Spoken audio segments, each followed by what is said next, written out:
The dream was glorious, the journey was brutal. God chose this family, but division lived inside it. Jacob loved Joseph more than the others.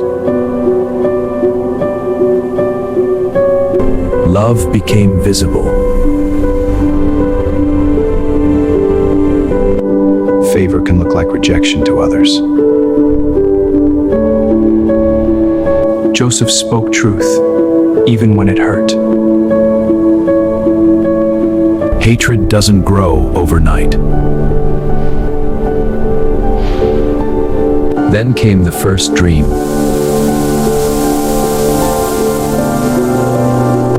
My sheaf stood upright, yours bowed. Will you rule over us? The dream was from God. Arrogant fool! Hatred deepened. Another dream followed. The sun, moon, 11 stars bowed. Even his father was troubled. But he kept the matter in his heart.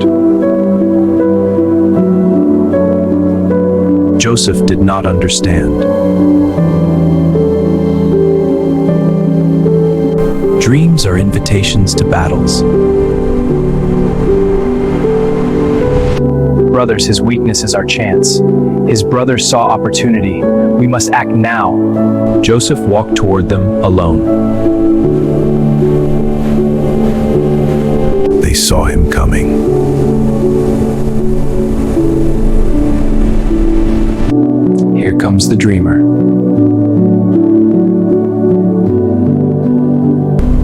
Let us kill him. No, throw him into the pit. The robe hit the ground first. And Joseph fell into darkness. After the robe was stripped from his shoulders, Joseph was lowered into a dry, empty pit. 17 years old. Favored one moment, abandoned the next. Above him, his brothers debated his future. Below him, darkness became his first classroom. The dreams were still alive in his heart, but now they felt distant. Soon, a caravan approached. Traders from distant lands, spices, camels. How much for the boy? We will give you 20 pieces of silver. It is not enough. He is strong. 20 is our final offer. Agreed. He is yours. Dust rising under the desert sun. Silver exchanged hands. Joseph was sold.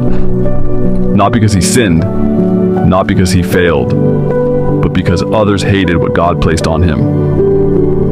Bound and carried away from Canaan, he watched his homeland disappear behind him. The favored son became a slave. Egypt was nothing like home. Massive stone structures, foreign language, strange gods carved into temple walls. Joseph entered the house of Potiphar, an officer of Pharaoh, captain of the guard. But something followed Joseph into Egypt, the presence of God. Though he wore chains, he did not carry bitterness. Though he was enslaved, he did not abandon integrity.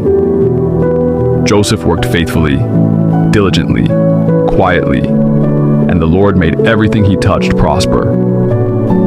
Potiphar noticed. This Hebrew slave was different. Trust was given, responsibility increased.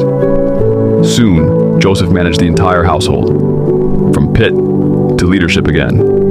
But favor attracts attention. Potiphar's wife watched him. Young, strong, different. Day after day, she spoke to him. Temptation was not a single moment. It was persistent. Joseph had every excuse. No family nearby, no accountability, no one watching, except God.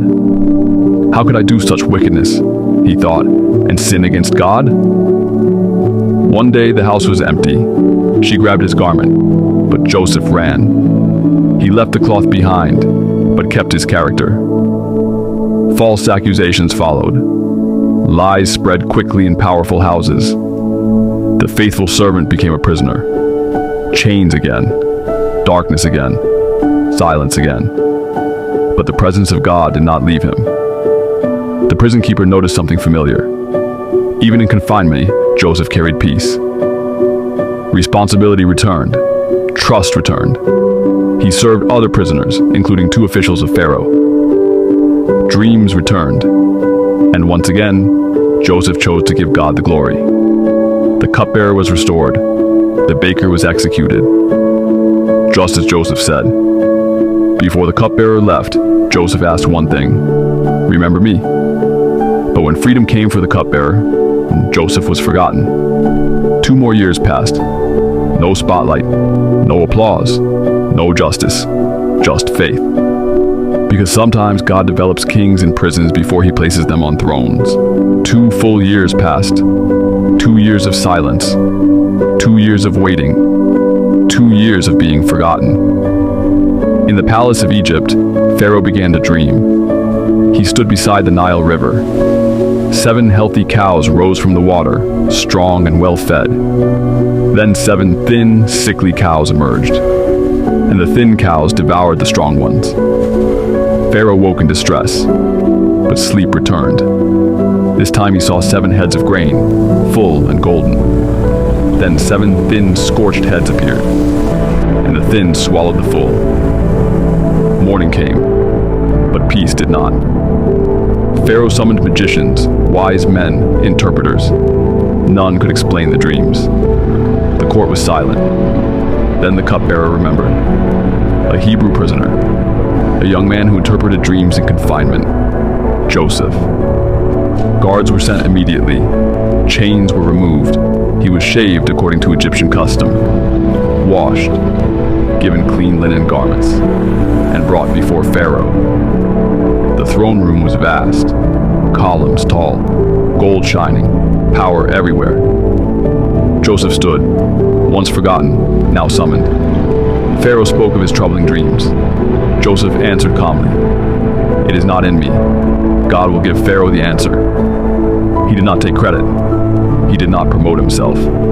He pointed upward. The dreams were one message.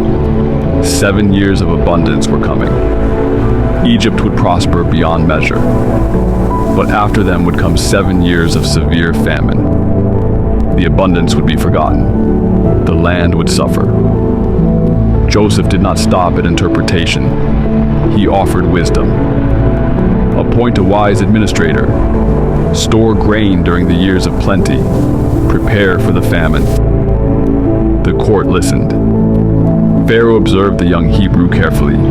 Clarity, confidence, humility. "Can we find anyone like this man?" Pharaoh said, "in whom is the Spirit of God?"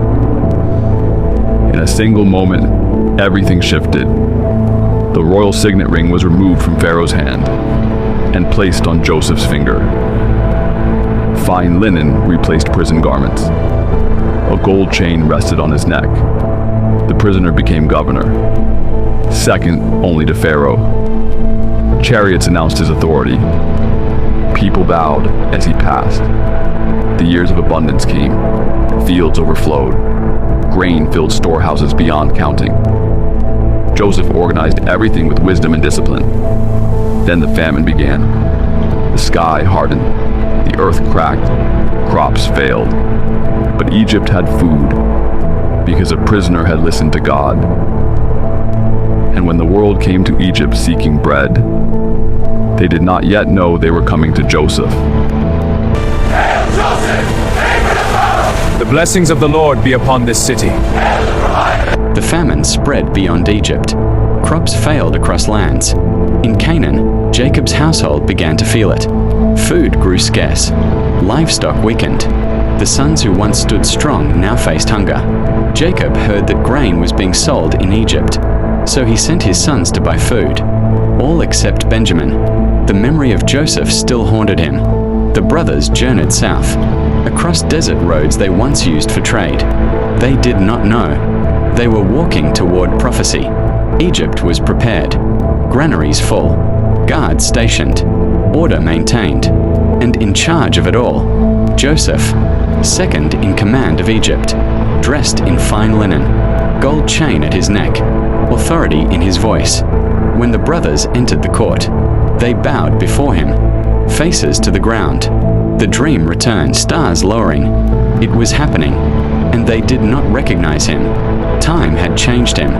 Egypt had reshaped his appearance, but Joseph knew them instantly. The voices, the posture, the faces older now, but unforgettable. Emotion rose inside him. Memory collided with destiny, but he controlled himself. He spoke to them through an interpreter. He spoke firmly, accusing them of being spies. The brothers were afraid. They defended themselves quickly. "We are 12 brothers," they explained. "One is no more, and the youngest remains with our father." Joseph heard the words, "One is no more." He carried the weight of that sentence in silence. He decided to test them. One brother would remain imprisoned.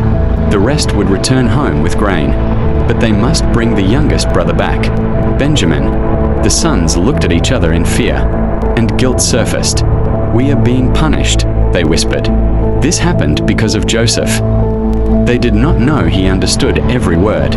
Joseph turned away and wept privately, not from anger, but from the ache of memory. Yet the test continued. Simeon was bound before their eyes. The others were given grain, but secretly, Joseph ordered their silver returned into their sacks. A final shaking of conscience. As they journeyed home, fear followed them, because sometimes God brings us back to the very place we once failed, not to destroy us, but to reveal who we have become. Before Joseph, the land of Goshen was just open fields. Before the famine, it was just whispers of survival. But now, God's hand was moving. Jacob, old yet full of faith, heard the words of Joseph's letter. His heart trembled with disbelief and joy. 4 years, he had mourned his son, and now he was alive. With wagons from Pharaoh, Jacob gathered his family. His sons led their wives, daughters, and little ones. Their flocks, their herds, all possessions packed and ready. The journey to Egypt was long, yet guided by divine assurance. At night, Jacob dreamt again. God spoke, "Do not fear to go down to Egypt. I will make your descendants a great nation there. Joseph will close your eyes when you die." When they arrived, Joseph ran to meet his father. Old Jacob fell into his son's embrace. Tears streamed down faces long dry from sorrow. No words could contain the reunion. Goshen became their home. Joseph provided land, protection, and food. He made sure his family thrived, even in a foreign land. Through one man's obedience and trust, an entire family, a future nation, and countless lives were preserved. Faith is not measured by comfort. Faith is tested in separation, suffering, and uncertainty. And those who remain steadfast, like Joseph, become instruments of God's purpose.